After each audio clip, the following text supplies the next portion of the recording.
Et on va élever nos pensées vers Dieu notre Père, intelligence suprême et cause première de toutes choses, avec son infinie miséricorde par laquelle il nous envoie des esprits élevés, des guides spirituels pour nous assister, pour nous aider.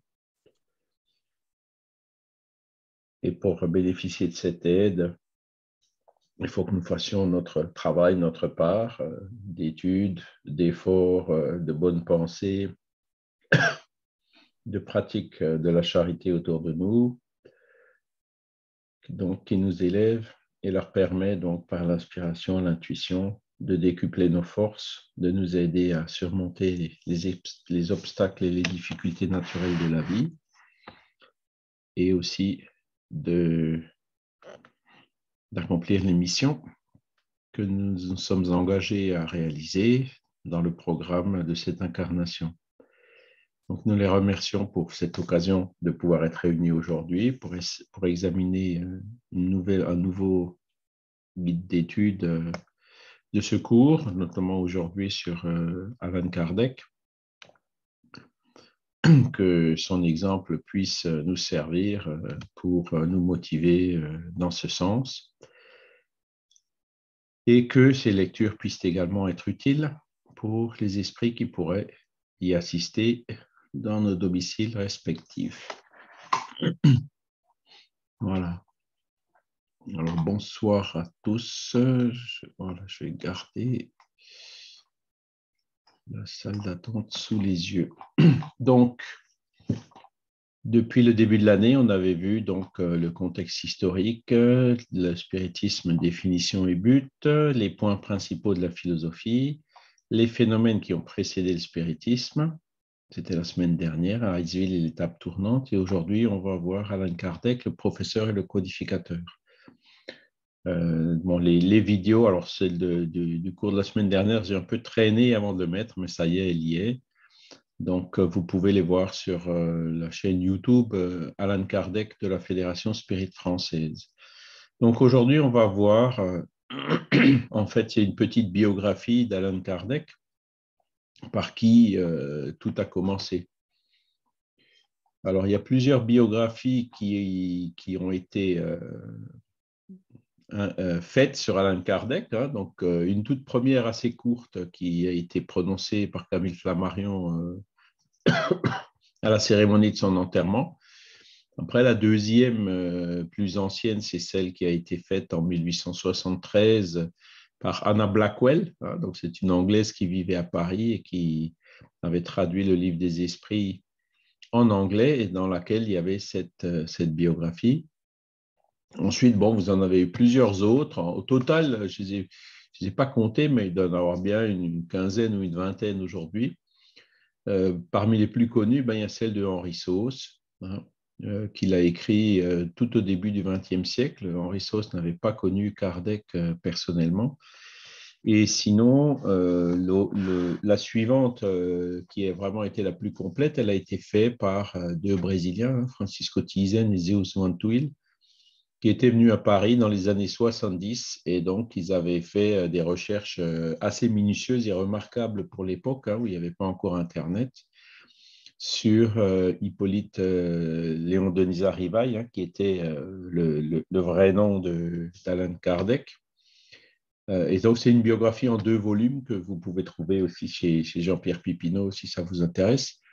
Et puis, parmi les dernières, il y en a une dénommée Jean-Marc Harel Ramon. Donc, c'est un auteur qui n'est pas purement spirit, mais il est spiritualiste et il a écrit cette biographie sur Allan Kardec il y a 2-3 ans. Et nous, on en a publié aussi une au niveau dont je suis co-auteur d'ailleurs, au niveau du mouvement spirit francophone. Donc, c'est la toute dernière qui a été publiée avec déjà des résultats des recherches récentes. Parce que il faut savoir que ces dernières années, il y a énormément de documents qui sont apparus, entre guillemets, qui sont tombés du ciel, qui ont été retrouvés, des documents originaux d'Allan Kardec. Et en plus, donc, il y a le fait que beaucoup d'archives publiques ont été digitalisées aujourd'hui, notamment les archives d'état civil. Cela a permis encore d'approfondir davantage cette biographie d'Alan Kardec. Donc, son vrai nom, c'est tel qu'on le voit sur son certificat de naissance, hein, c'est Denisard Hippolyte Léon Rivail.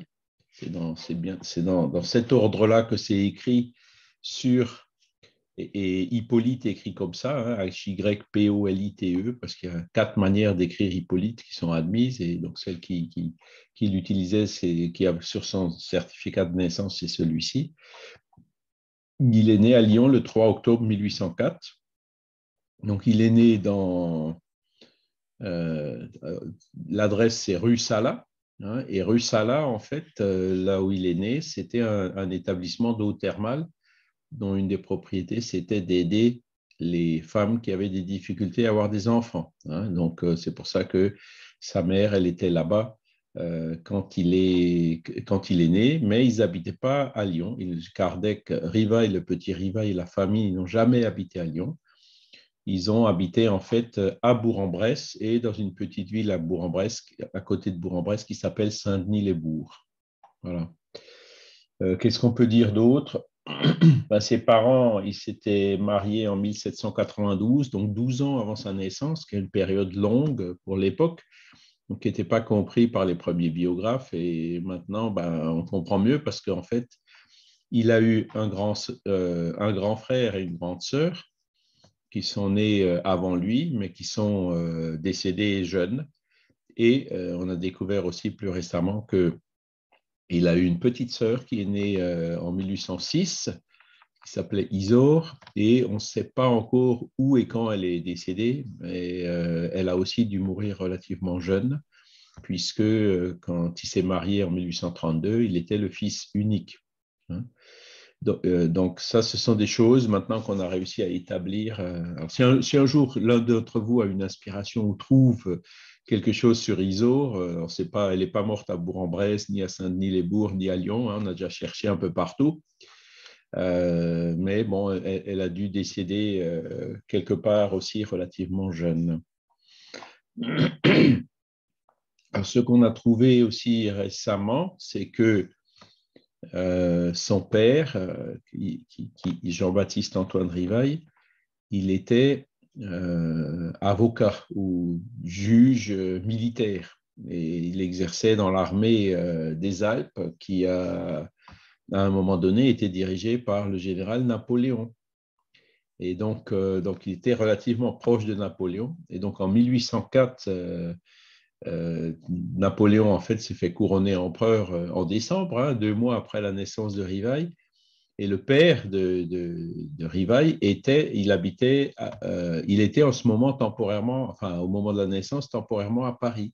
Donc, il avait certainement suivi le général Napoléon, qui donc allait tout de suite après devenir empereur.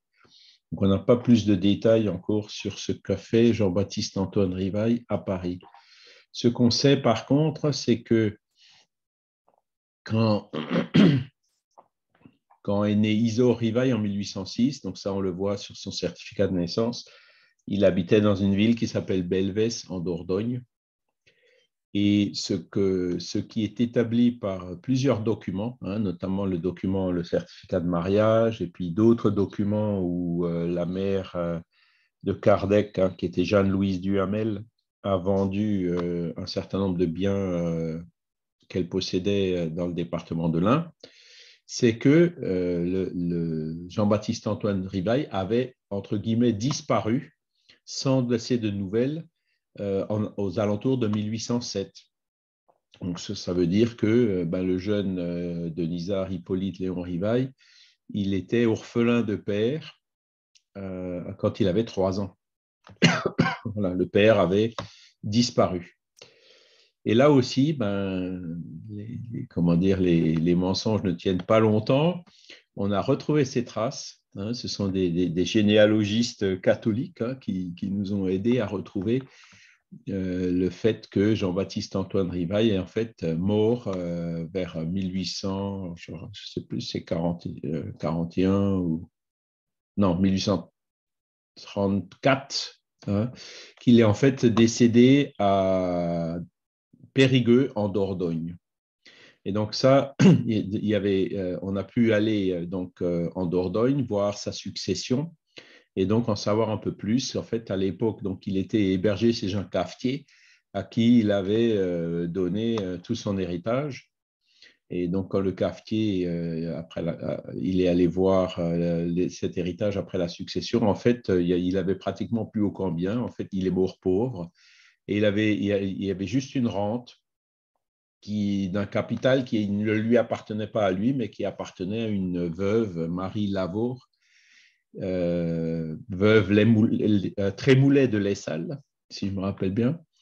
Et donc, en cherchant plus loin, on a su qui était cette dame et on a vu aussi qu'en fait, en 1815, quand la fille de cette dame s'est mariée, ainsi que le métayer, Hippolyte Jean-Baptiste Antoine Rivail, donc le père d'Alain Kardec, était présent. Donc, l'hypothèse la plus probable, c'est qu'il a abandonné le domicile conjugal, il s'est fait passer pour disparu, mais en fait, il s'était remis avec cette veuve et donc était resté donc dans ce département de la Dordogne.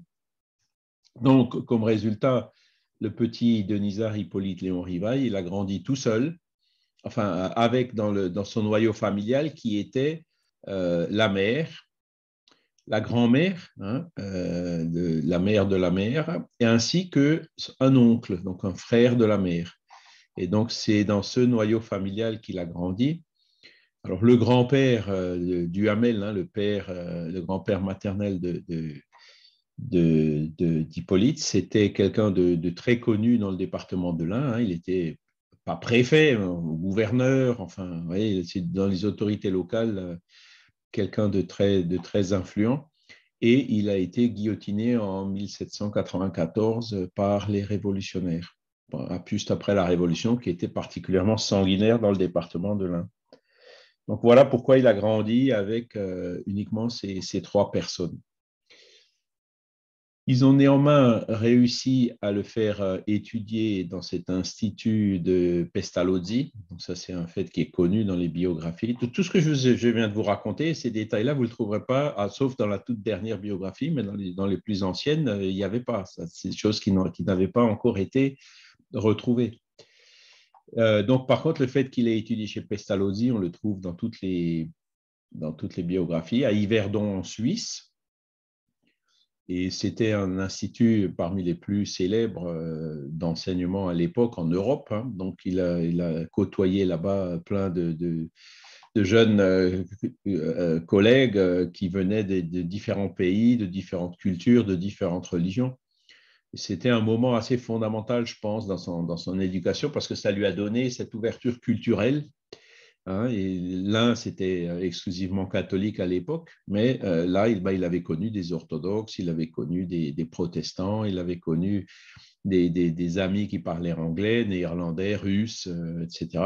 Hein, donc, et là aussi, il y avait peu d'éléments prouvant sa présence là-bas, mais on a retrouvé aussi ils en parlaient dans une revue scientifique et morale du spiritisme des années 1920. Et ça a été retrouvé aussi par nos amis de chercheurs catholiques, que donc, dans les certificats de résidence, les visas, les registres qu'on trouve en Suisse, effectivement, on parle de Jeanne-Louise Duhamel et son fils, hein, qui habitaient à Yverdon entre 1815 et jusqu'en juin 1820. Donc, ce sont les 5 années où il a étudié dans cet institut Pestalozzi à Yverdon. Ensuite, en revenant d'Yverdon en 1820, ils ont probablement été de nouveau à Bourg-en-Bresse, hein, où ils habitaient. Mais en 1822, donc 1822, ses parents, sa mère et son oncle, ont vendu des biens qu'ils avaient dans le département de l'Ain et ils ont déménagé à Paris. Donc, la première adresse qu'ils ont eue à Paris, c'est une adresse qui est connue, c'est le 117 rue de la Harpe. Elle est connue parce que juste après, donc en 1823, Rivail a publié son premier livre. Donc, vous voyez, il n'avait même pas 19 ans hein, quand il a publié un livre sur l'arithmétique selon les méthodes de Pestalozzi avec des améliorations, etc. Donc, c'est un livre, le premier livre écrit par... Alors, il avait inverti l'ordre des prénoms. Hein, c'était Hippolyte Léon Denisard Rivail. C'est comme ça qu'il signait tous ces documents, même si son nom officiel sur le certificat de naissance est celui que vous voyez là, Denisard Hippolyte Léon Rivail. Voilà. Et donc, sur ce livre, il y avait marqué aussi cette adresse 117 rue de la Harpe. Alors, je ne sais pas si vous connaissez Paris, mais bon, il y a plusieurs personnes qui sont allées voir. On voit souvent des photos de la rue de la Harpe. Elle existe toujours. Elle est dans le quartier latin, hein, près de la Seine, hein, tout en bas. Mais c'est une rue qui est relativement petite. Et puis, les numéros, ils arrivent à 20 ou à 30. Quoi. Ils n'arrivent pas à 117. Mais en regardant là aussi les plans de l'époque qu'on trouve dans aux archives municipales de Paris, on voit qu'en fait, la rue de la Harpe, à l'époque, elle était beaucoup plus longue et elle remontait pratiquement jusqu'à la place du Luxembourg.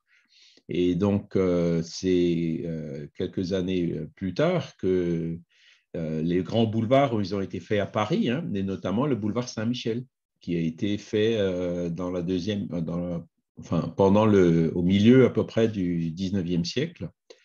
Et on a retrouvé avec les plans de l'époque et ceux d'aujourd'hui que ce pavé de maison où il y avait ce numéro 117 rue de la Harpe, il existe toujours.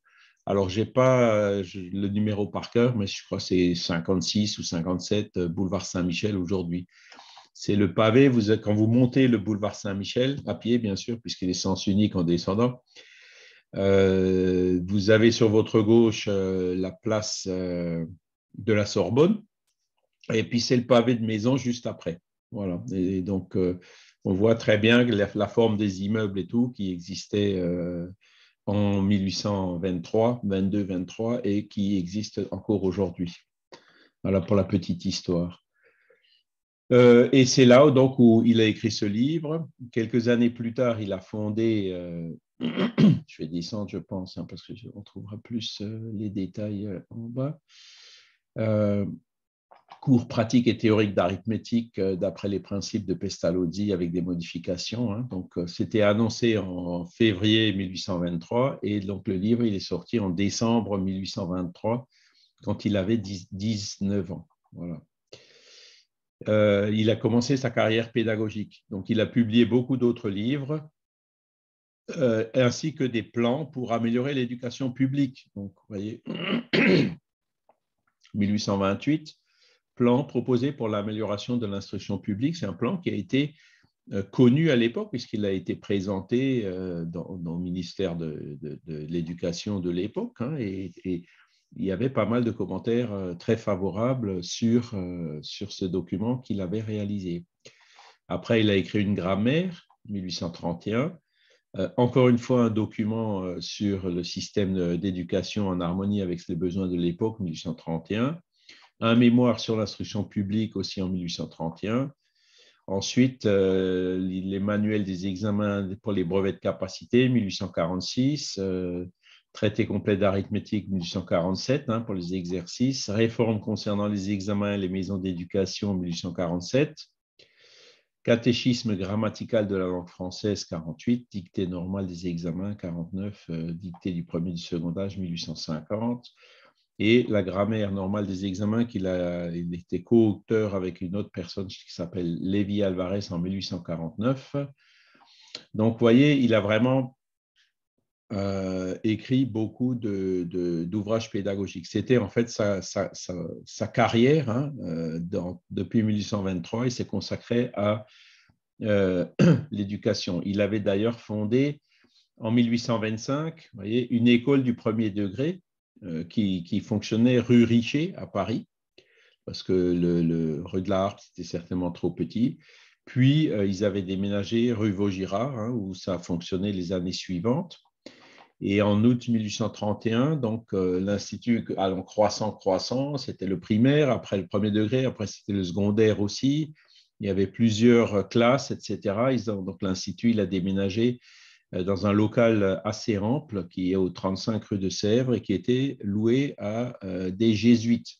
Ce local, cette adresse 35 rue de Sèvres, bon, les bâtiments de l'époque n'existent plus, mais c'est toujours encore au 35 rue de Sèvres aujourd'hui. Et puis il y a d'ailleurs une église dans le fond, derrière l'immeuble nouveau qui a été fait devant, donc à l'emplacement où fonctionnait cet institut Rivail.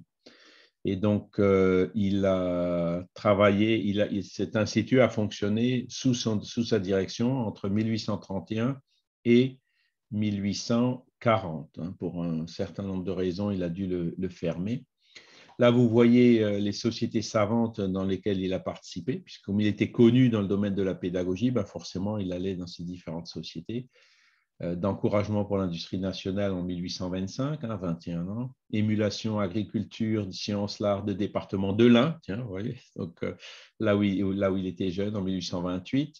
Société de prévoyance des chefs d'institution en 1829, Société grammaticale aussi, Société française de statistique universelle en 1831, Éducation nationale, l'Académie d'Arras en 1831, où il a aussi écrit une thèse, qu'il faudra d'ailleurs que je rajoute dans ses écrits, qui manque.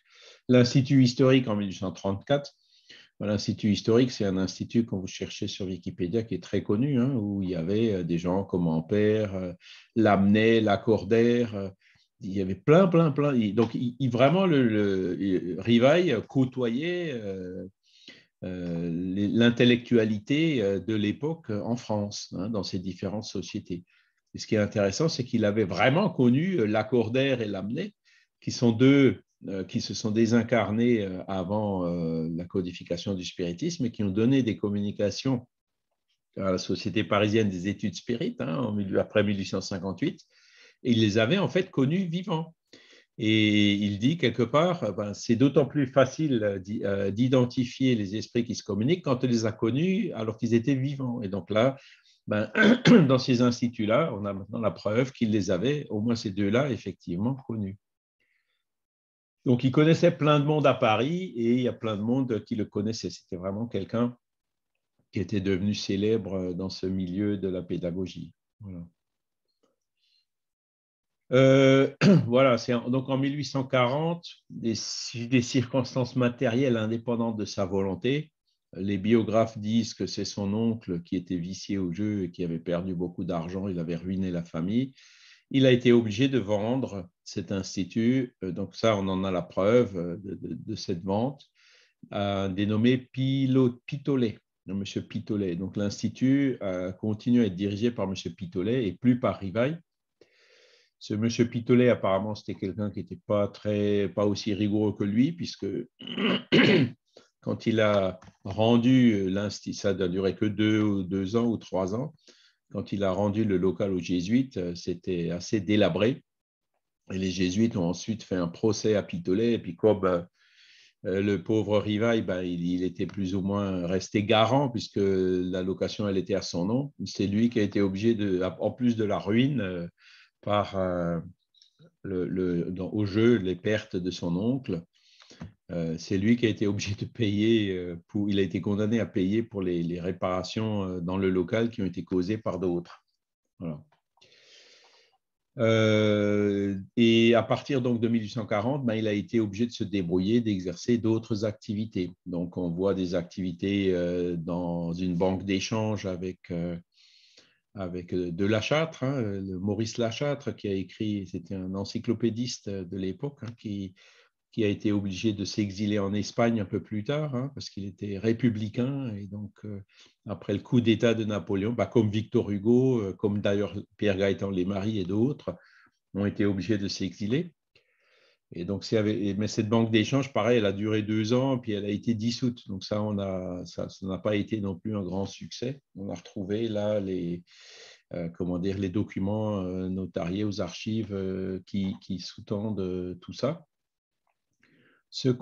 Et donc, il a travaillé aussi dans une compagnie d'assurance dans laquelle il faisait des calculs de probabilité, parce que les assurances, c'est que ça, hein, c'est faire des calculs de probabilité, de risque. Et donc, il était consultant dans une société d'assurance. Et ce qu'on a retrouvé aussi, c'est qu'il s'intéressait aussi au théâtre. Et donc, il avait soit des activités comptables, soit des prises de participation dans différents théâtres. Voilà. Par contre, en 1800, alors voilà, il y a la petite Louise. Donc, ils n'ont pas eu d'enfant naturel. Hein, alors, j'ai oublié de dire qu'ils s'étaient mariés avec Amélie Boudet, hein, en 1832. Donc là, on a retrouvé tous les documents aussi, le contrat de mariage. Donc, ils se sont épousés en février 1832. Ils n'avaient apparemment pas eu d'enfant naturel, mais ils ont élevé et éduqué une petite fille qu'ils appelaient la petite Louise. Alors, elle n'avait pas leur nom de famille parce qu'à l'époque, la loi ne leur permettait pas d'adopter un enfant. Hein, il y avait des conditions qu'ils ne remplissaient pas. Mais bon, la petite Louise, elle était chez eux, un peu comme dans une famille d'accueil. Et notamment quand Amélie, elle allait voir ses parents à elle qui habitaient dans la Sarthe, dans une petite ville qui s'appelle Château du Loir. Hein, c'est sur le Loir, hein, L-O-I-R, pas trop loin de Tours d'ailleurs. L'été, Amélie allait là-bas, elle emmenait la petite, et puis donc il y avait les correspondances et les lettres qu'on a retrouvées, que vous pouvez d'ailleurs trouver aujourd'hui en ligne sur un site qui a été fait par l'Université fédérale brésilienne de Juiz de Fora, qui s'appelle projetocardec.com.br. Vous cherchez Projeto Kardec, vous trouverez. Et vous y trouverez notamment toutes ces lettres qui nous ont permis de découvrir toutes ces informations. Par contre, cette petite, elle est décédée avant d'avoir atteint les 10 ans, en fin novembre ou début décembre 1845. On n'a pas encore réussi à établir son identité exacte. Maintenant que les archives municipales ont enfin scanné et mis en ligne l'état civil reconstitué des décès de cette période, on va pouvoir refaire une recherche pour essayer de trouver qui c'était. Il y a deux, entre guillemets, candidates. Hein. Une qui s'appelait d'ailleurs Duhamel, qui avait le nom de sa mère et de son oncle. Donc ça, c'est une des hypothèses. Et l'autre hypothèse, c'est une Louise Legrand, qui était la mère très pauvre et puis le père inconnu. Voilà. Donc, mais entre les deux, il y a encore quelques incohérences. On n'est pas sûr encore. Il faut continuer les recherches pour tirer ça au clair. Et donc, entre 1844 et 1850, Amélie, donc son épouse, elle a dirigé une école de commerce et pension de jeunes filles qui fonctionnait rue Mauconseil à Paris. Et Rivail y donnait des cours. Alors, dirigé par Amélie, pourquoi? Parce qu'à l'époque, les pensions de jeunes filles devaient être dirigées par des femmes, ne pouvaient pas être dirigées par des hommes. Hein, c'était la loi de l'époque.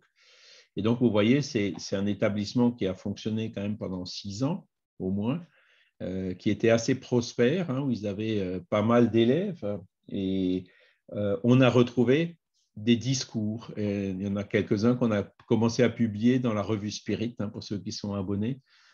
Vous voyez une image de l'original ainsi que la transcription. Et il faisait vraiment un travail remarquable à l'époque.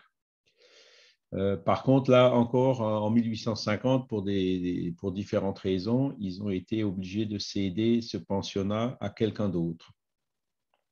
Et en 1849, probablement grâce aux revenus de ce pensionnat, de cette école, et aussi peut-être grâce à ce qui était resté de l'héritage de ses parents, hein, d'Amélie, qui était décédée juste avant, en 1846, ils ont pu acheter leur propriété connue, hein, qu'ils ont conservée jusqu'à leur mort, qui était au 35 Villa Ségur à Paris. 35 avenue de Ségur, donc la Villa Ségur à Paris. Et aujourd'hui, quand vous cherchez Villa Ségur à Paris, vous trouvez effectivement une Villa Ségur. Et donc là aussi, on a réussi à réconcilier les plans de l'époque et d'aujourd'hui. Donc c'était bien exactement à cet endroit-là où il y avait la Villa Ségur. Mais bon, au lieu d'avoir des gros immeubles urbanisés comme on voit aujourd'hui, c'était des petites maisons avec derrière un énorme jardin qui leur appartenait. Et donc, ils étaient allés habiter là-bas en 1850. Rivail, donc, il donnait des cours à ces jeunes filles, notamment les cours de commerce. Et il donnait aussi des cours dans d'autres institutions, comme celui de Lévi Alvarez, qu'on a vu tout à l'heure, avec lequel il a coécrit un livre. Et il donnait aussi des cours particuliers. Voilà. Donc, vous voyez, ces autres activités, il y a la banque d'échange avec la Châtre, la compagnie d'assurance, le théâtre dont on a parlé. Il avait aussi des fonctions de liquidateur de différentes sociétés, des sociétés liées au théâtre. Il a déposé un brevet pour une cuvette siphon mobile. Donc ça, c'était en 1850, quand ils ont commencé à installer les égouts de Paris. Il s'était rendu compte que dans les bouches d'égouts, il y a les odeurs des égouts qui remontaient. Et donc, c'était un inconvénient qu'il avait donc fait un brevet pour un siphon pour éviter les siphons qu'on met aujourd'hui partout, justement pour éviter ça. Il avait participé à l'inventer. Mais là, il a essayé d'industrialiser cette invention et là aussi, apparemment, ce n'était pas un grand succès. Donc, ce qu'on peut voir, c'est qu'en gros, entre 1840 et 1855 au moins, il a toujours eu beaucoup de difficultés à joindre les deux bouts. C'était une lutte permanente de petits boulots à droite à gauche pour pouvoir assurer la subsistance de la famille. Il a fait de la comptabilité dans un journal catholique qui s'appelle L'Univers et dans une librairie catholique aussi, qui était une succursale de la librairie Pélago, installée à Lyon. Donc, il y avait une succursale à Paris. Et donc, vous voyez, et plus la révision et la publication de ces livres pédagogiques, comme on l'a vu avant. Donc, en 1855, 56, même 57, il travaillait dans une librairie catholique quand il a publié le Livre des Esprits. Donc, on peut comprendre pourquoi, c'est peut-être une des raisons aussi qu'il ait adopté un pseudonyme qui est de Allan Kardec. Il n'a pas signé ces livres-là sous son vrai nom. Mais bon, il s'en est jamais caché, tout le monde le savait. Et puis, il y a la petite histoire qui dit, mais ça, on n'a pas encore réussi à trouver des documents là-dessus, que il a évidemment, quand les propriétaires catholiques de l'Univers et de Pélago ont vu qu'il s'était lancé qu'il avait publié un livre sur le spiritisme, ils l'ont gentiment remercié. Voilà. Bon. Donc ça, c'est la phase Rivail. Donc, vous voyez, par rapport aux biographies, vous verrez, il y a pas mal de choses, mais il n'y a pas tout. La petite Louise, c'est quelque chose qu'on a découvert. On savait qu'il y avait une petite Louise, on pensait que c'était sa mère, parce que longtemps, on n'a pas su quand sa mère était décédée. En fait, elle est décédée quelques mois après le mariage, en 1832. Et c'est plus tard qu'on a découvert que cette petite Louise, ce n'était pas sa mère, mais c'était une enfant. Et ça, c'est notamment grâce à plusieurs centaines de documents qui sont apparus, originaux de l'époque, qui sont apparus dans la librairie Les Maris, l'héritier de la librairie Les Maris, et qui, heureusement ou malheureusement, je ne sais pas comment le dire, ont été achetés par un collectionneur brésilien et donc emmenés au Brésil. Donc, ces documents-là ne sont plus en France, ils sont au Brésil. Mais ce Brésilien, il est assez ouvert, donc il collabore aussi avec ce projet de l'Université de Juiz de Fora. Et puis donc, ces documents sont aussi digitalisés, transcrits, traduits et mis en ligne à la disposition de tout le monde. Après, les premiers contacts de Rivail avec les phénomènes médiumniques, donc, on trouve des informations dans les œuvres posthumes. Et donc, c'est Rivail lui-même, Kardec lui-même, qui avait commencé à écrire l'histoire de comment ça s'est passé au début. Et donc, là, vous trouverez les citations par rapport à des citations qui viennent directement des œuvres posthumes. Et donc, c'est en 1854 que j'ai entendu parler pour la première fois des tables tournantes, alors que vous avez vu, 1848, c'était déjà 6 ans avant, et les tables tournantes en France, c'était déjà en 1850, 51, 52. Donc, lui, il en a entendu parler pour la première fois qu'en 1854, par un ami qui s'appelait M. Fourtier, et puis donc, qui lui disait, il y a des tables qui bougent. Alors, au début, il l'avait cru. Et ensuite, un peu plus tard, M. Fortier lui a dit, ben, écoutez, non seulement les tables, elles bougent, mais en plus, elles répondent à des questions. Et là, il était devenu sceptique en disant, ben, là, il faut m'expliquer que la table, elle a un cerveau pour penser, qu'il y a une intelligence quelque part dans la table, hein, puisque c'était logique. Hein, comme il disait que c'était la table qui répondait aux questions, il n'avait pas encore imaginé que c'était des esprits intelligents qui faisaient bouger la table. Et donc, un peu plus tard, donc au début de 1855, hein, il a rencontré un monsieur Carlotti, quelqu'un qu'il connaissait depuis 25 ans, et qui lui a parlé, encore une fois, de ces phénomènes, mais qu'il a réussi à le convaincre, donc au mois de mai, d'aller chez une somnambule, Madame Roger, avec monsieur Fortier, toujours le même, hein, où ils ont rencontré des gens, monsieur Patier, Madame de Pleine Maison, qui étaient des gens extrêmement sérieux et qui parlaient, qui confirmaient effectivement que les tables donnaient des réponses. Et ça l'a convaincu, hein, d'aller assister aux expériences, hein, qui avaient lieu chez Madame de Pleine Maison, rue Grange-Batelière, numéro 18. Et donc, il a dit, ben ouais, je veux voir, quoi. Et donc, c'est là où il a vu ce phénomène des tables tournantes. Et donc, comme il avait le sens d'observation hein, qu'il avait reçu dès Pestalozzi, ben, il a tout de suite vu qu'il n'y avait pas de triche, pas de fil, pas d'élastique, pas de lacet pour soulever la table et tout, que la table vraiment bougeait toute seule. Il avait vu effectivement que quand on posait des questions, la table donnait des réponses. Donc, il faisait ça un peu comme un jeu. Il a vu aussi l'écriture médiumnique avec une corbeille et un crayon qui écrivait sur une ardoise. Donc, c'est les expériences qui se faisaient chez cette Madame de Pleine Maison. Voilà. Et c'est là où il a dit, tiens, bon, voilà, j'entrevide sous ces futilités apparentes et l'espèce de jeu que l'on se faisait de ces phénomènes, quelque chose de sérieux et comme la révélation d'une nouvelle loi que je me promis d'approfondir. Voilà. Donc, c'est là qu'il avait reconnu, entre guillemets, la mission qui l'attendait dans cette vie. Hein.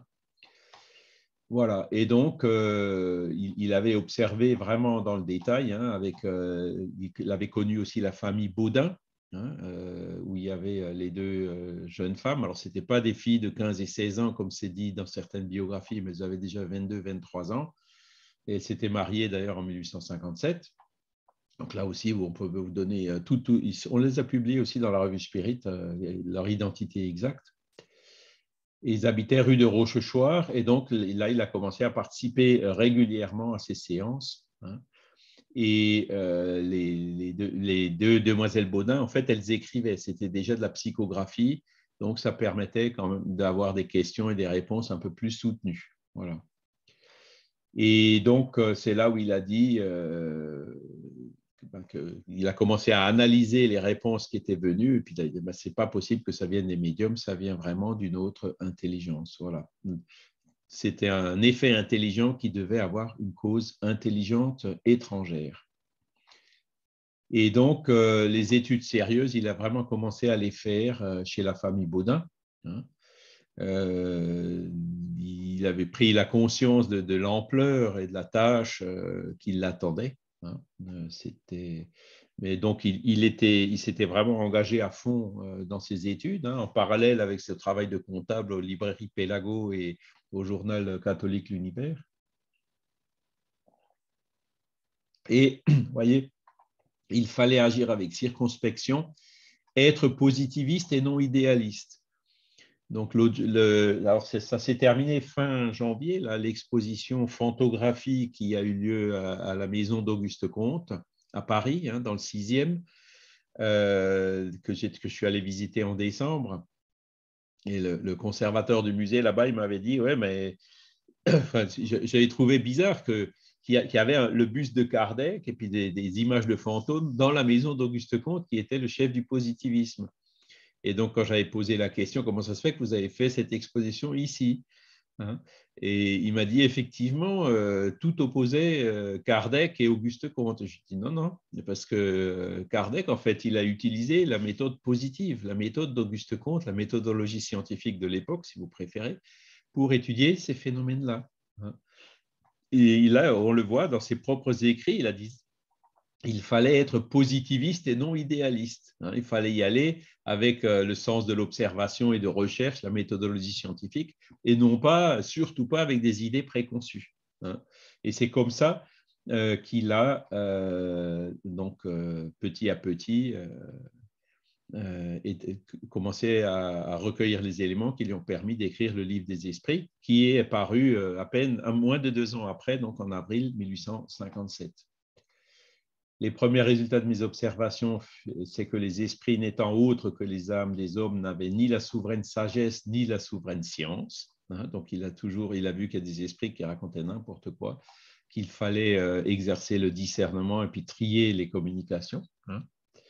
Et donc, c'est ce qui lui a permis d'éviter les erreurs, de tout prendre à la lettre, de prendre pour du pain béni tout ce que les esprits dictent, ce qui aurait été une grande erreur.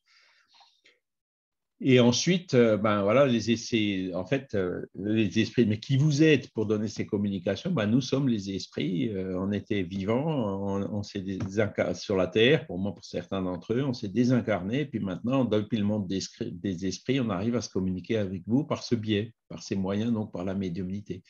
Ce n'était pas une hypothèse préconçue, c'est le phénomène lui-même qui s'est révélé dans ce sens. Voilà. Ah. Qu'est-ce qui se passe avec la connexion Internet? Vous m'entendez toujours? Oui, bon, on va continuer. Bon, et donc, il avait vu en fait qu'il y avait des esprits qui racontaient n'importe quoi. Par contre, il y en avait d'autres qui écrivaient des trucs qui étaient absolument d'une profondeur largement au-delà des connaissances humaines et des conceptions humaines ou des médiums qui les écrivaient à l'époque. Et quand il avait pris ce travail en 1855 avec tout le sérieux qui le caractérise, ben, il y a plein de gens qu'il avait connus, donc M. Tiedemann, Victorien Sardou, le fameux acteur de théâtre de l'époque, qui est d'ailleurs un aïeul de Michel Sardou, le chanteur contemporain. Ben, ils lui ont donné une série de cahiers de communication qu'ils avaient reçus. Donc, en gros, il a reçu tout un matériel qu'il a décortiqué, analysé, trié, organisé pour écrire le livre des esprits. Donc, c'est pour ça qu'on parle du codificateur et pas du fondateur, ou ni de l'auteur. Après, bon, en 1856, quand il participait à une réunion chez Monsieur C, 3 petits points. Il y avait la médium qui s'appelait Aline C, 3 petits points. Donc ça, on n'a pas encore réussi à trouver qui c'était. Donc là, pareil, si l'un d'entre vous a une idée, elle sera bienvenue. Il y a un esprit qui se communiquait, qui signait Esprit de vérité. Le fameux Esprit de vérité qui avait été annoncé dans l'évangile de Jean. L'esprit de vérité qui vous rappellera toute chose. Et puis un esprit qui était venu et qui apparemment, donc, que Kardec avait identifié comme étant, enfin Rivail encore à l'époque, comme étant un esprit très élevé, il se communiquait. Et donc, il a profité de cette occasion pour dire, bon, je désirais savoir qu'est-ce que vous pensez de cette mission qui m'a été assignée. Dites-moi si c'est une épreuve pour mon amour-propre, si on m'a fait miroiter une mission qui n'est pas la mienne. J'ai sans doute le désir de contribuer à la propagation de la vérité, mais du rôle de simple travailleur à celui de missionnaire en chef, la distance est grande et je ne comprendrais pas ce qui pourrait justifier en moi une telle faveur de préférence à tant d'autres qui possèdent des talents et des qualités que je n'ai pas. Donc, vous voyez, sa position, c'était c'est pas possible que ce soit qu'on confie une telle mission à moi. Et donc, voilà. Réponse de l'esprit de vérité, je confirme ce qui t'a été dit, mais je t'engage à beaucoup de discrétion si tu veux réussir. Tu sauras plus tard des choses qui t'expliqueront ce qui te surprend aujourd'hui. N'oublie pas que tu peux réussir comme tu peux, alors faiblir, je pense que là, c'est faillir. Dans ce dernier cas, un autre te remplacerait, car les desseins de Dieu ne reposent pas sur la tête d'un homme. Alors, ça, c'est les réponses comme j'aime, moi. C'est vraiment, bon, voilà. Il ne lui a pas dit tu vas réussir, même s'il le savait. Il savait les capacités qu'il avait et qu'il n'avait certainement pas. Non, il lui a dit tu peux te planter. Et si tu te plantes, il y en a un autre qui va te remplacer. Mais c'est à toi que la mission de le faire à l'origine, c'est à toi. Donc, c'est comme ça que les guides spirituels, en fait, s'adressent à nous. Ils ne vont jamais nous donner des garanties, ils vont nous laisser le libre arbitre, ils vont nous laisser notre liberté, qui feront que si on réussit dans la tâche, ben, c'est nous qui en aurons le mérite. hein. Ils vont pas faire le boulot à notre place. Ne parle donc jamais de ta mission, ce serait le moyen de la faire échouer. Ah oui, ça ferait des jaloux, etc. Elle ne peut être justifiée que par l'œuvre accomplie, hein, si on reconnaît l'arbre à ses fruits, et tu n'as encore rien fait. Boum. C'est franc, clair et direct. Si tu l'accomplis, les hommes sauront le reconnaître tôt ou tard eux-mêmes, car c'est aux fruits qu'on reconnaît la qualité de l'arbre. Donc, question de Kardec. Je n'ai certes nulle envie de me targuer d'une mission à laquelle je crois à peine moi-même, si je suis destiné à servir d'instrument pour les buts de la Providence, qu'elle dispose de moi. Dans ce cas, je réclame votre assistance et celle des bons esprits pour m'aider et me soutenir dans cette tâche. On a vu qu'il avait quand même passé 15 ans de difficultés à devoir courir pour pouvoir assurer la subsistance matérielle. Donc, il a dit, OK, moi, je veux bien me dédier à ça, mais il faut que vous me donniez un petit coup de main aussi de votre côté. Réponse, notre assistance ne te fera pas défaut, mais elle serait inutile si de ton côté, tu ne faisais pas ce qui est nécessaire. C'est vraiment, boum, voyez. Tu as ton libre arbitre, c'est à toi d'en user comme tu l'entends. Aucun homme n'est fatalement contraint de faire quelque chose. Voilà, une leçon très profonde sur le libre arbitre appliqué à lui-même. Demande de Kardec, de Rivail à l'époque, hein, quelles sont les causes qui pourraient me faire échouer? Serait-ce l'insuffisance de mes capacités? Parce que je n'ai pas les capacités intellectuelles pour faire le boulot. Réponse, non. Mais la mission des réformateurs est pleine d'écueils et de périls. La tienne est rude, je t'en préviens, car c'est le monde entier qu'il s'agit de remuer et de transformer. Il monte la barre encore plus haut, là. Ne crois pas qu'il te suffise de publier un livre, 2 livres, 10 livres et de rester tranquillement chez toi. Non, il te faudra payer de ta personne. Tu soulèveras contre toi des haines terribles, des ennemis acharnés conjureront ta perte. Tu seras en but à la malveillance, à la calomnie, à la trahison même de ceux qui te sembleront les plus dévoués. Tes meilleures instructions seront méconnues et dénaturées. Plus d'une fois, tu succomberas sous le poids de la fatigue. En un mot, c'est une lutte presque constante que tu auras à soutenir et le sacrifice de ton repos, de ta tranquillité et de ta santé, et même de ta vie, car sans cela, tu vivrais plus longtemps. Eh bien, plus d'un recul quand, au lieu d'une route fleurie, il ne trouve sous ses pas que des ronces, des pierres aiguës et des serpents. Pour de telles missions, l'intelligence ne suffit pas. Il faut d'abord, pour plaire à Dieu, de l'humilité, de la modestie et du désintéressement, car il abat les orgueilleux, les présomptueux et les ambitieux. Pour lutter contre les hommes, il faut du courage, de la persévérance et une fermeté inébranlable. Il faut aussi de la prudence et du tact pour conduire les choses à propos et ne pas en compromettre le succès par des mesures ou des paroles intempestives. Il faut enfin du dévouement, de l'abnégation et être prêt à tous les sacrifices. Tu vois que ta mission est subordonnée à des conditions qui dépendent de toi. Alors, c'est à la limite un peu effrayant, mais bon, la réaction de Rivail, c'était de faire une prière en disant « Seigneur, si vous avez daigné jeter les yeux sur moi pour l'accomplissement de vos desseins, que votre volonté soit faite. Ma vie est entre vos mains, disposez de votre serviteur. En présence d'une aussi grande tâche, je reconnais ma faiblesse. Ma bonne volonté ne faillira pas, mais peut-être mes forces me trahiront-elles. Suppléez à mon insuffisance, donnez-moi les forces physiques et morales qui me seront nécessaires. Soutenez-moi dans les moments difficiles. Et avec votre aide et celle de vos célestes messagers, je m'efforcerai de répondre à vos vues. » Donc, vous voyez, il avait compris la mission, il avait senti qu'il fallait qu'il le fasse, qu'il fallait qu'il affronte tous ces dangers et tous ces périls qu'on lui annonçait. Et ça, c'était donc en mai 1856. Et 10 ans plus tard, il a écrit une note quand il avait revu ce papier.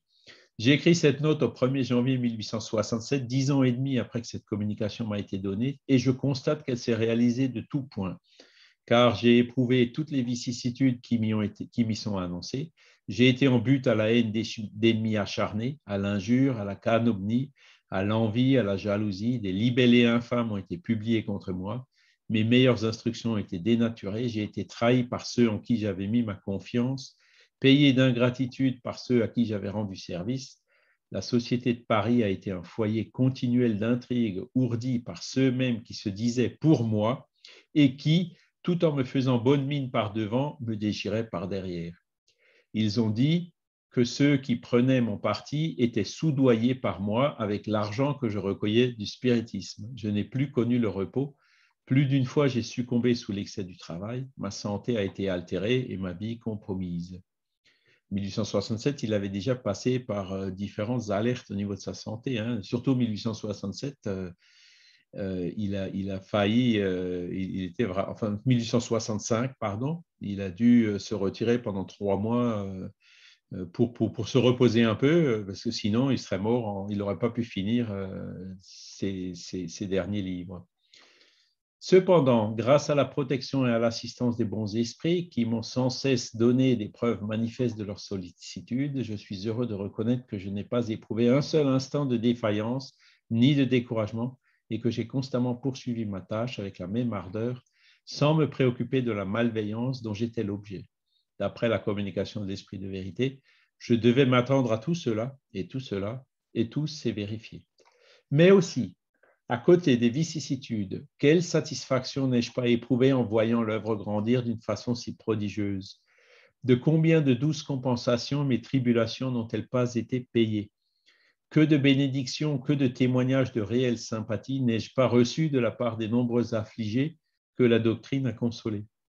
Ce résultat ne m'avait pas été annoncé par l'esprit de vérité qui, sans doute, à dessein, ne m'avait montré que les difficultés de la route. Quelle ne serait pas mon ingratitude si je me plaignais? Si je disais qu'il y a une compensation entre le bien et le mal, je ne serais pas dans le vrai, car le bien, j'entends les satisfactions morales, l'ont emporté de beaucoup sur le mal.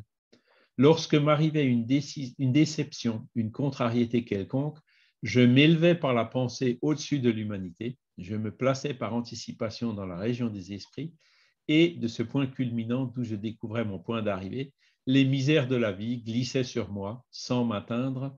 Je m'en étais fait une telle habitude que les cris des méchants ne m'ont jamais troublé. C'est une leçon magnifique pour chacun d'entre nous. Quand on fait face à des difficultés comme ça, l'injure, la calomnie, l'injustice, il faut que ça glisse. Il ne faut pas se laisser troubler par ça. L'exemple qu'il a donné de vraiment continuer sa mission malgré tout ce qu'il en a souffert, elle est admirable. Et puis, je crois qu'elle est utile pour chacun d'entre nous parce que, bon, moi, je ne vais pas me plaindre non plus, mais combien de fois j'ai été traité que je suis dans une secte, que je suis fou, que je suis ci, que j'ai pété un plomb, etc., quoi. Mais c'est bon, voilà, il ne faut pas se prendre la tête avec ce genre de choses. À partir du moment où on exerce notre discernement, qu'on voit vraiment que ce sont des choses sérieuses, qu'on a été nous-mêmes en contact avec les phénomènes, il ne faut pas se laisser abattre par ça. Voilà. Alors, pourquoi il a signé Allan Kardec? Donc, Allan Kardec, c'est venu tout à la fin, juste avant le 18 avril 1857, où a été publié le livre des esprits à la librairie Dantu au Palais Royal à Paris, hein, la Galerie d'Orléans. Eh bien, c'est Sauce qui nous le dit. Il y a des esprits qui lui avaient dit, qui portaient ce nom-là, donc notamment un esprit qui s'appelle Zéphyr, qu'il avait le nom d'Allan Kardec quand il avait une incarnation chez les druides. Donc, il y a 1800 ans auparavant à peu près. Et entre-temps aussi, ce qui est intéressant, c'est qu'on a trouvé dans une revue du magnétisme du baron Dupotet une mention d'un livre qui était en circulation à Paris au mois de février 1857, donc 2 mois avant la sortie du livre, et qui s'appelait « Les livres des esprits ». Et ce n'était pas signé Kardec, mais c'était signé Villarius. Et donc, Kardec lui-même, il disait que le livre était déjà prêt en 1856, hein, notamment le livre 3e sur les lois morales. Et donc, ce qui s'est probablement passé, c'est que il avait commencé la composition typographique du livre, hein, en investissant d'ailleurs de sa poche, hein, et il ne savait pas comment le signer. À l'époque, il avait mis Villarius. Quand vous regardez Villarius, si vous enlevez le US à la fin, ben vous avez les lettres du mot Rivail qui sont dans un autre ordre différent. Et donc, il y avait probablement une édition zéro, hein, comme on dit, de ce livre des esprits qui circulait déjà avant en très peu d'exemplaires, hein, puisque une fois que vous avez fait la typographie, vous savez, ils mettent les cadres de chaque page sur une grande feuille avec 18 pages, même plus pour cette première édition du Livre des Esprits, qui a un format un peu plus grand que les autres. Et donc, en mettant de l'encre et puis une feuille par-dessus, et puis ensuite en pliant la feuille, vous arrivez à faire artisanalement comme ça quelques exemplaires. Ce sont probablement ce genre d'exemplaires qui avaient circulé, même si, ben voilà, là c'est pareil, si jamais vous trouvez les livres des esprits signés Villarius quelque part chez un bouquiniste, surtout ne passez pas à côté, ou si c'est trop cher, prévenez-nous, on trouvera un moyen de l'acquérir. Donc, parce qu'à la Bibliothèque nationale de France, évidemment, il n'y a pas. Comme ce n'était pas un livre édité publiquement, officiellement, il n'y a pas eu le dépôt légal comme il y a eu pour l'édition définitive. Il est 9 heures, on va terminer tout doucement. Donc, le Livre des Esprits, 18 avril 1857, avec une révision en 1860. Le Livre des Esprits de 1857, il n'y avait que 502 questions-réponses. Et le définitif, c'est celui qu'on a aujourd'hui avec 1019. Oui, Fabrice? Oui, Charles, cette toute première édition, ou édition zéro, comme tu l'as appelé, de Villarius, c'est ça? Mais c'est qui l'a écrite alors, cette C'est édition? lui. Il dit dans les œuvres posthumes, le livre troisième, il était prêt, il est pratiquement fini. Il était en train encore de le réviser, de le relire, notamment avec Céline Jaffé, qu'on a aussi trouvé. C'était une somnambule, elle s'appelait Becquet, Céline Becquet. Et donc, il y a certaines, le livre troisième, par exemple, il était certainement prêt déjà avec la typographie et tout. Donc, il a dû on imprimait quelques feuilles, ça se faisait à l'époque. On mettait de l'encre à la feuille et puis on passait un rouleau ou quelque chose dessus. Et ensuite, recto verso, en pliant la feuille, on arrivait à faire un carnet, enfin une partie du livre. D'accord. Donc Donc c'est c'est lui qui l'avait écrit, c'était déjà vraiment le tout premier, alors. C'est vraiment le tout premier. Je Voilà, dirais, le tout premier ne s'appelle pas le livre des esprits, mais les livres, c'est ça, les livres des livres des esprits. esprits, et il est signé de Villarius. C'est ça? Il est signé Villarius. Et Ah, quand vous prenez la première édition du oui. livre des esprits, donc j'en ai une là dans l'armoire, au-dessus des prolégomènes, vous voyez le titre, Les livres des esprits. C'était quelque chose qui était resté encore de ces premières éditions. Alors que dans la révision, au-dessus des prolégomènes, il n'y a plus rien. Il avait changé le titre en mettant le livre des esprits. Et dans le premier exemplaire, les pages ne sont pas divisées en deux avec questions et Si, réponses. c'est en deux colonnes. Vous avez les questions à gauche et les réponses à droite. Alors, vous le trouverez facilement Oui, partout. oui, oui. Vous Oui. trouverez des scans en PDF de ce livre-là. Nous, on les a même fait en Word, donc de cette première édition de 1857. On doit avoir ça sur l'encyclopédie Spirit et vous la trouverez aussi sur une encyclopédie Spirit au Brésil qui s'appelle Kardecpedia. Vous cherchez Kardecpedia et vous verrez que, bon, alors, il y a des drapeaux de différentes langues. Vous cliquez sur le drapeau français, donc le site sera en français. Et si vous allez dans les livres originaux, vous verrez qu'en fait, ils ont pratiquement toutes les éditions de tous les livres de Kardec. Donc, première, deuxième, troisième, quatrième, cinquième, etc. C'est un travail remarquable qui a été fait au Brésil aussi. Après, il a commencé à publier la revue Spirit à partir du 1er janvier 1858. Qu'est-ce que le spiritisme? C'était en juillet 1859. Le livre des médiums, c'était le 15 janvier 1861. L'évangile selon le spiritisme, c'était en avril 1864. Le ciel et l'enfer, août 65. La Genèse, 16 janvier 68. Et après sa désincarnation, en 1890, les Maries a publié les œuvres posthumes à partir de ces documents. Alors, dans les documents qui ont été trouvés en 2018, là, récemment, malheureusement, il n'y a pas les documents qui ont servi aux œuvres posthumes. Donc, il y en a un ou deux, mais la majorité n'était pas dans ce lot de documents. Donc, on ne sait pas encore où ils sont, ces documents. Voilà. Et donc, après, il y a aussi une correspondance très, très étendue. Donc là, on retrouve de temps en temps comme ça des lettres aux archives qu'il avait envoyées à différentes personnes, des lettres originales pendant cette époque-là. Et il y en a beaucoup, notamment les brouillons de ces lettres que Kardec gardait. qui sont aussi au Brésil, les originaux, et qui étaient allés en 1950, hein, juste avant la mort de Paul Leymarie, par un chercheur brésilien qui s'appelait Canuto Abreu. Et ces documents-là aussi sont en train d'être mis sur ce projet au Kardec, hein, de l'université de Juiz de Fora. Voilà. Et puis donc, voilà, le travail de Kardec, c'était donc compliqué, hein, parce que les esprits ne sont pas venus donner le livre de la première page à la dernière, hein, les messages sont venus de tous les coins, etc. Donc, c'est lui qui a dû faire tout ce tri. Quand il voyait des choses qui se contredisaient, il reposait les questions aux esprits. Quand il y en a qui me dit blanc, l'autre qui me dit noir, c'est quoi, hein?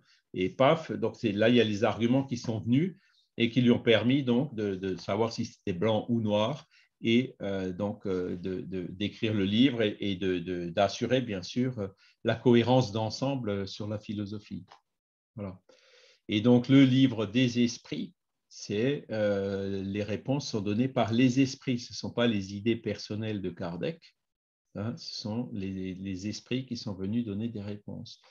Mais bon, le travail qu'il a réalisé, comment dire, c'est un travail qui est vraiment remarquable, hein. C'est ce qui est expliqué ici par les biographes brésiliens. Ce n'était pas juste de prendre les messages, les mettre à la queue leu et les publier. Non, non, c'était refaire et refaire et redemander, réviser avec les esprits, etc.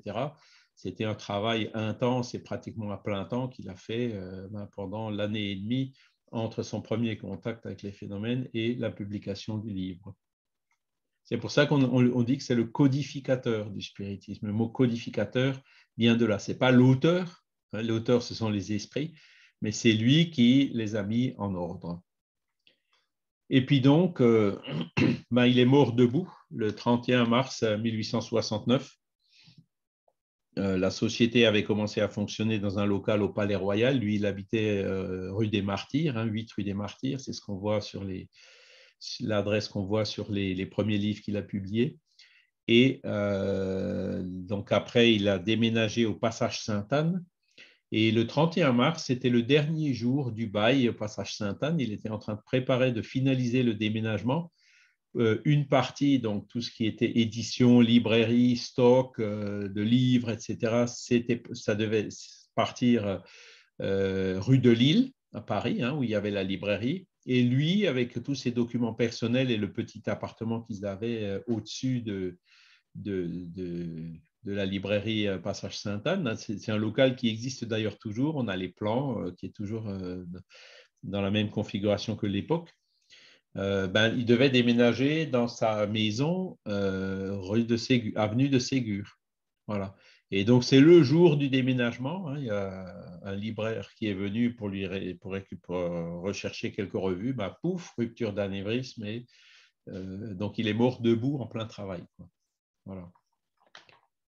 Il est mort comme il a vécu en travaillant depuis de longues années. Il souffrait d'une maladie de cœur, donc c'était une péricardite apparemment qu'il avait, une maladie relativement rare aujourd'hui, qui ne pouvait être combattue que par le repos intellectuel et une certaine activité matérielle, donc il ne pouvait pas avoir, hein. Mais tout entier à son œuvre, il se refusait à tout ce qui pouvait absorber un de ses instants aux dépens des préoccupations de prédilection. Chez lui, comme chez toutes les âmes fortement trempées, la lame a usé le fourreau. Voilà. Est-ce que vous avez des questions?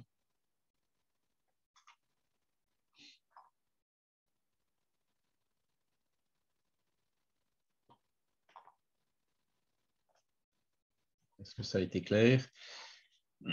Vous trouverez aussi un certain nombre de conférences, hein. On avait fait plusieurs conférences sur Rivail en français. Vous trouverez ça sur le site YouTube du mouvement Spirit francophone et puis de la Fédération Spirit française, hein. Le mouvement Spirit francophone, la chaîne s'appelle Regard Spirit. Et au niveau de la fédération, ça s'appelle Allan Kardec. Notamment en mars, le 31 mars, on fait toujours une commémoration. L'année dernière, on n'a pas pu aller au Père-Lachaise, hein, se recueillir sur la tombe de Kardec, mais on avait quand même fait une conférence virtuelle où vous trouverez des éléments biographiques présentés par un Brésilien, hein, Carlos VII, c'est quelqu'un que je connais maintenant depuis plusieurs années et c'est vraiment un champion des recherches Google pour trouver des choses en ligne. Et donc, on travaille en collaboratif. Il y a des moments où ben, ça, voilà, ça c'est aux archives de Paris, c'est pas en ligne. Donc, ben, je vais de temps en temps aux archives de Paris pour sortir les documents qui manquent. Voilà. Donc, ces recherches qui se font aujourd'hui sur Alain Kardec ont ça de remarquable, c'est que ben, elles se font de façon collaborative. Hein. C'est parce que il y a tellement, tellement de choses et de pistes de recherche, des milliers de pages à consulter et tout, qu'une seule personne n'y arriverait pas. Alors, par contre, il n'y a pas vraiment de biographie écrite, hein, parce que si on écrivait quelque chose aujourd'hui, ce serait déjà incomplet ou périmé demain. Donc, les informations sont présentées dans des conférences ou alors ce Brésilien, il a un site, une page Facebook. Alors, c'est assez surprenant, mais apparemment, Facebook marche relativement bien pour ça, où il a plusieurs centaines de publications sur différents sujets liés à l'histoire de Rivail, au médium qu'il avait utilisé, etc. Et chaque fois en citant des sources, des documents de sources primaires. Hein, parce que ce que dit Henri Sauce, s'il ne cite pas, par exemple, je vous donne un exemple, Sauce, il dit, il transcrit le certificat de baptême de Rivail, hein, qu'il a été baptisé en 1806, semble-t-il. On n'a jamais réussi à trouver ce certificat de baptême. Hein, je suis allé à Lyon, la paroisse de Saint-Denis, des Brotteaux, enfin je ne sais plus dans quel quartier de Lyon. J'étais à Saint-Denis-les-Bourgs, dans l'Ain, on a cherché en long, en large et en travers, à Bourg-en-Bresse, toutes les archives, tous les certificats de baptême. On ne trouve même pas les noms des curés qui ont signé le certificat et celui qui a signé la retranscription.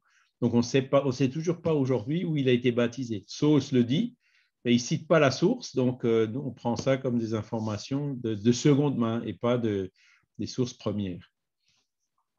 Oui, Vincent? J'avais juste une question par rapport à toute cette démarche. Hein. En fait, la première démarche, c'est croire en la réincarnation. Et est-ce qu'il y a pendant des réunions spirites, est-ce qu'il y a eu une demande de contact avec Hippolyte, avec Alain Kardec, quoi, dans l'au-delà? Est-ce qu'il y a eu quelque chose? Parce que on se pose beaucoup de questions sur lui, on parle de spiritisme, mais on ne le contacte pas en tant qu'entité, alors qu'il est désincarné, quoi. C'est étonnant. Oui. Alors, il y a plusieurs communications signées Kardec qui ont été publiées, notamment dans les revues Spirit après sa désincarnation. Hein, il y en a plusieurs. Alors, est-ce qu'elles sont vraiment authentiques ou pas? On n'est jamais 100% sûr. Hein, ça, c'est le problème des communications.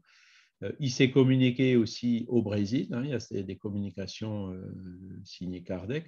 Il y a eu des communications même un peu plus tard. Hein, je ne sais pas si Léon Denis, Léon Denis a aussi eu des communications signées Alain Kardec qui publie notamment dans les œuvres posthumes. Voilà. Aujourd'hui, ce qu'on sait, c'est que dans les réunions médiumniques, il y a beaucoup d'entités qui sont, je dirais, un peu plus proches de nous, qui se communiquent, quoi. Hein, Kardec, apparemment, c'est encore un niveau au-dessus. Et donc, quand on demande des informations, ce sont ces entités-là qui, quelque part, servent d'intermédiaires. Mais effectivement, on ne peut pas, l'esprit d'Alan Kardec ou de Léon Denis ou d'autres peut très bien un jour décider, venir et se communiquer lorsque l'occasion se présentera.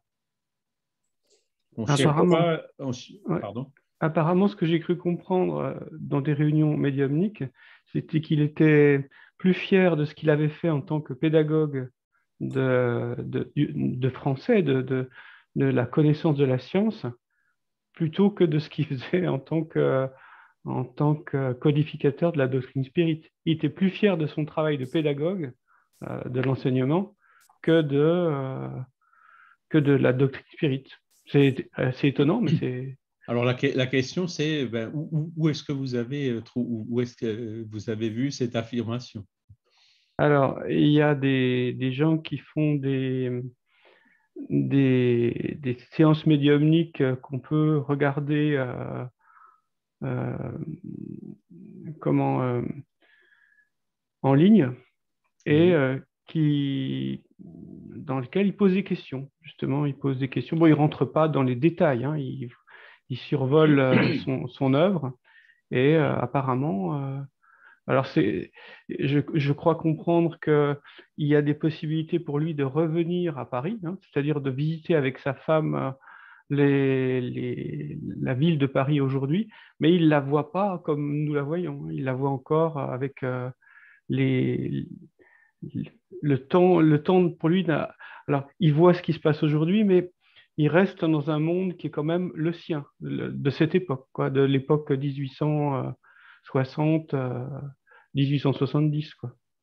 Alors bon, vous voyez, c'est là où effectivement je dis ben, il faut y regarder, il faut faire attention, quoi, parce que des communications de Kardec, j'en ai vu, mais il a bien changé et en nettement moins bien que ce qu'il était de son vivant. Hein. Donc, il y a beaucoup de communications qui circulent comme ça, qui sont apocryphes. Par exemple, bon, là, je vous montre toutes les difficultés qu'il a eues dans sa phase avant d'être Rivail. Et aujourd'hui, si on le connaît, ce n'est pas parce qu'il était pédagogue, si on le connaît parce que c'est lui qui a codifié le spiritisme. Donc, sa mission du spiritisme, les 5 livres de base, etc., il les a faits. Hein, et s'il est reconnu mondialement aujourd'hui, c'est bien par son travail d'Allan Kardec que par son travail en tant que Hippolyte Léon Denisard Rivail. Ces livres, par exemple, pédagogiques ne sont plus utilisés aujourd'hui, alors que le livre des esprits est encore diffusé à des milliers d'exemplaires dans le monde entier.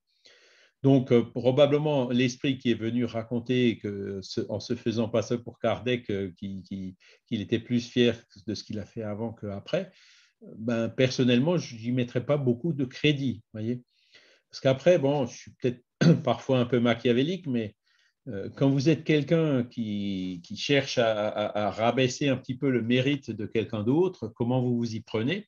Ben exactement comme ça. Hein. C'est quand j'entends parfois un groupe spirit qui n'est pas très loin d'ici, hein, dans la ville de Nancy, qui dit oui, on a reçu des communications de Kardec qui fait son mea culpa. Ça, je prends pas. Pour moi, ce sont des esprits qui cherchent à se substituer, qui cherchent à rabaisser, à casser les bases. Vous voyez ce que je veux dire? Ça peut pas. Hein. Oui, non, La mais mission qu'il a faite qui est reconnue, c'est à l'arbre, on reconnaît l'arbre à l'objectif, peu près. c'était pas de casser la doctrine spirit, hein, c'était juste de comprendre voilà, ce que lui ressentait par rapport à ce qu'il a vécu. Voilà. Mais Et ça peut être intéressant parce qu'il a quand même passé beaucoup de temps à écrire des livres de pédagogie. Hein, et c'est ce oui. qu'il a commencé à faire dans sa vie. Et il a quand même passé beaucoup de temps, on le voit bien hein, dans ce qui est écrit, à enseigner à des enfants, à enseigner, à faire même des choses techniques, hein, comme les siphons, des choses comme ça. Voilà. Il sait pas. C'est quelqu'un qui a fait beaucoup de choses dans sa vie, pas C'est vrai. uniquement. Mais la chose pour laquelle il est connu, il est connu comme Allan Kardec. Hein. C'est Allan Kardec qui a 30 ou 40 millions d'admirateurs dans le monde aujourd'hui. C'est pas Rivail. Donc, objectivement, l'affirmation de l'esprit qui a signé Allan Kardec à cette occasion-là, elle est quand même assez étrange et peut-être voire même discutable. Et ce qui est bien dit dans cette communication, c'est que là où il est à l'heure actuelle dans la désincarnation, il continue à travailler au développement de la doctrine spirit. Il le précise bien qu'il continue le travail. Il ne s'est pas arrêté parce qu'il est désincarné, quoi. Alors, Vincent, ce que je vous demanderais, c'est si vous pouvez m'envoyer la source, hein, je ne sais pas si c'est quelque chose qui est encore enregistré quelque part, qu'on peut visualiser. Je suis preneur parce que je vais quand même y jeter un coup d'œil. Mais d'après ce que vous m'en avez dit, je serais a priori assez dubitatif. Mais bon, Alors, il faut quand même regarder de près. ce Voyez. soir, on se retrouvera, je pense, durant Oui, c'est ça, oui. le spiritisme sans Spiritisme tabou, sans et tabou. Oui. j'aurai le lien. D'accord, c'est parfait, merci. Patricia? Oui, moi j'avais une question par rapport à ce que vous avez dit, par rapport aux sources qui ont servi à Alain Kardec pour écrire les livres. Vous dites, elles venaient d'où ces sources? C'était du monde entier ou seulement de France ou Ben, tout au ce qu'il a début, reçu? c'était, quand il n'était pas connu, c'était les groupes de Paris qui avaient servi à faire la première édition du livre. Donc, les fameux carnets là, que lui avaient donné Sardou, Tiedemann, Fortier, les différents groupes pleine maison qui fonctionnaient à l'époque et qui avaient déjà fait des questions-réponses qu'ils avaient annotées pendant quelques années avant qu'ils s'y intéressent. Donc, ils lui ont donné tous ces cahiers qui lui ont servi de documents. Mm. Mais après le livre des esprits, lui, ben, il s'est diffusé dans le monde entier. Et du coup, Mm. il commençait à recevoir des lettres du Mexique, d'Autriche, d'Allemagne, d'Espagne, de Russie. Et c'est là où les gens disaient, bah, tiens, bah, chez nous aussi, on a des petits carnets, voilà les réponses qu'on a eues à telle question, etc. Donc, c'est là où il a reçu des informations qui sont revenues de beaucoup plus large que Paris seul. Et donc, ce sont ces informations qui lui ont permis d'enrichir le livre et d'en faire la deuxième édition avec le double de questions-réponses. Ah, Donc, ok. voilà. Et puis d'ailleurs, vous voyez, dans ces différents livres, vous avez des communications d'esprit qui venaient de Karlsruhe, les autres, il suffit quand c'est cité, vous voyez que ça vient de bien. Après, bon, il s'était en quelque sorte naturellement transformé en centre de convergence. Mm. Toutes les personnes qui s'intéressaient au spiritisme lui écrivaient à lui et lui envoyaient à lui les copies ou les informations de ce qu'ils avaient reçu. C'est donc à partir de là qu'il a effectivement reçu cet enseignement que les esprits avaient donné un peu partout dans le monde, de l'universalité de leur enseignement. Ah, ok. Mais la Merci. première édition du Livre des Esprits, c'était essentiellement à Paris, puisqu'il n'était pas connu, il n'était pas sorti encore. Mm. Et il y a des livres qui ont été faits là aussi au Brésil, qui ont comparé la première édition du Livre des Esprits avec la deuxième. Tiens, tel truc, on le retrouve à tel endroit, telle question à tel autre. Tiens, ben là, la réponse, elle a été modifiée par rapport à la première réponse. Voilà, Oui. il y a eu des choses. Et donc, c'est un travail minutieux, un travail de fourmi qui a été fait et qui permet de se rendre compte de tout ce qu'il a enrichi dans la deuxième version. Il a fait que 2 versions du livre des esprits. Oui, après, bon, il y a eu ce travail de comparaison, il est fait de la première jusqu'à je ne sais plus si c'était la 16e ou la 17e édition, en 1869, quand il était encore vivant. Et donc, il y a toutes les modifications qui ont été relevées par ces chercheurs. Voilà. Et donc, celle qu'on publie aujourd'hui, évidemment, c'est une copie de la dernière, donc de la 16e ou la 17e, celle qui a été publiée en février 1869, juste avant qu'il meure. Ok. C'est là que la dernière qu'il avait vraiment révisée lui-même qu'on utilise. Ok. Merci. Mais je vous en prie. Dis-moi, Charles, alors c'est pas dans l'île des esprits, c'est dans l'Évangile, le témoignage d'une reine de France.